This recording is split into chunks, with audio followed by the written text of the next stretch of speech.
guy, Ben Feiner, and his dad, Ron Feiner. And we're all trying to sort of gather ourselves because going into break, we showed footage from the 2009 Jimmy Fund radio-telethon.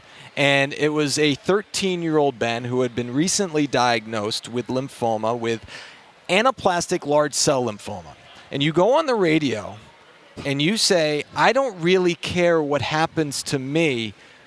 I'm concerned about how my parents would react because they would go downhill. You, as a 13-year-old, were thinking more about your parents than you were your own situation.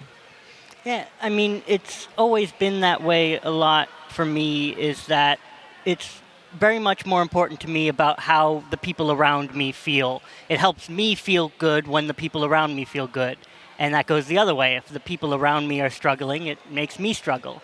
And so when I was sick, it was so important to me that the people around me were in good spirits because I love them, and that's what it's so important for me, for the people I love to be happy.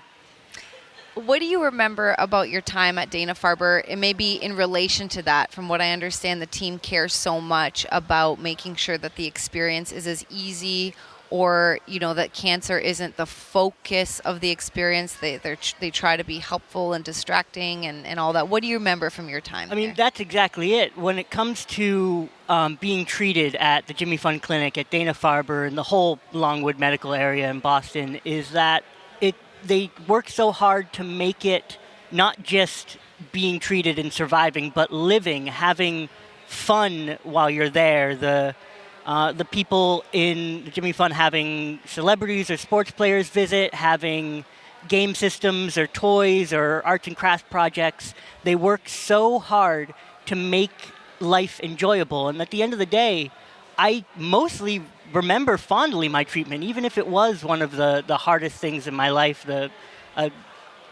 quite literally one of the most painful times in my life.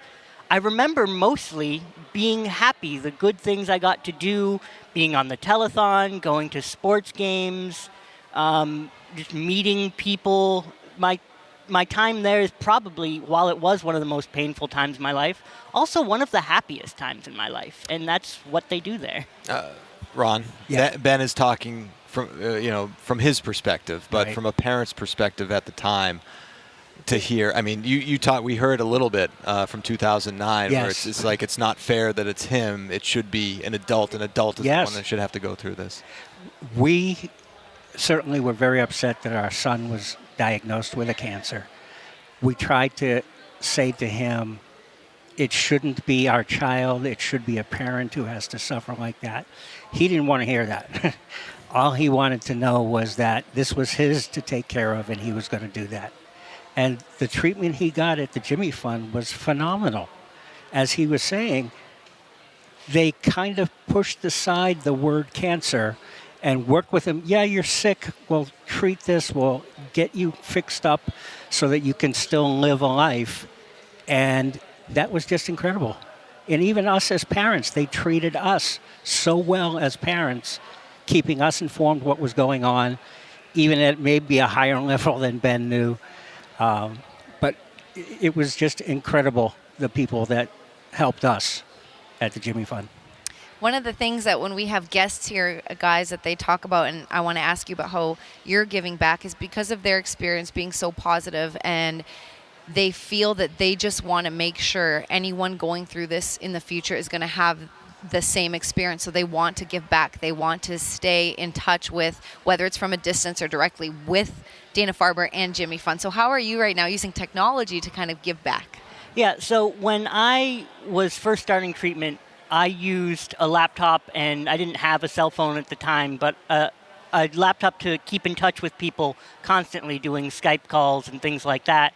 And so I got really good with technology, and I recognized how important that kind of connection is for people. So I now work as a Geek Squad agent at Best Buy, repairing consumer electronics or just helping people learn how to use them and things like that. It's the way I recognize how important these things are to giving people relationships and connections. And Like I said, people around me is what makes me happy, and it's important for me to help other people get those connections the same way. That's awesome. Man, I've needed you over the years, buddy. I have needed you and the Geek Squad over the years. I've gone in there a few times to get my stuff right. But, Ron, I want to ask you, just because, we saw, the telethon from 2009 and Yeah. Ben talking, and just incredible, called an old soul, right? Yes. What does it mean to you to see him here today?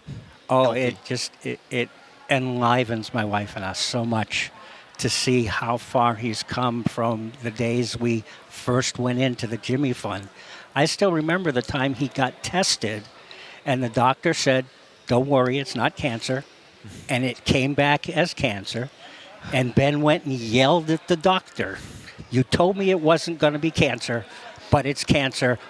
Now what am I going to do?" And then we went to the Jimmy Fund, and Ben got his treatment. He was able to go on to college. He's graduated college. He's working in a great job and loves what he's doing. It's just amazing. I know he's not happy to live at home at the moment, but otherwise. I did it for a long time. Finally got out. But it's awesome to have you guys here. It was very moving to see. I know you said you didn't remember being so intense, but it was very moving to see you speak so many years ago and to come back here. Thank you for being back here Thanks, on the guys. WEEI Thank you NESN for Jimmy having Thank you Fund. very much for having us. Thank you Thank so you. much. And we'll see you soon, probably. Going to visit the Geek Squad more often than not. All right, Yeah. Ben Feiner, Ron Feiner joining us here. Thank you.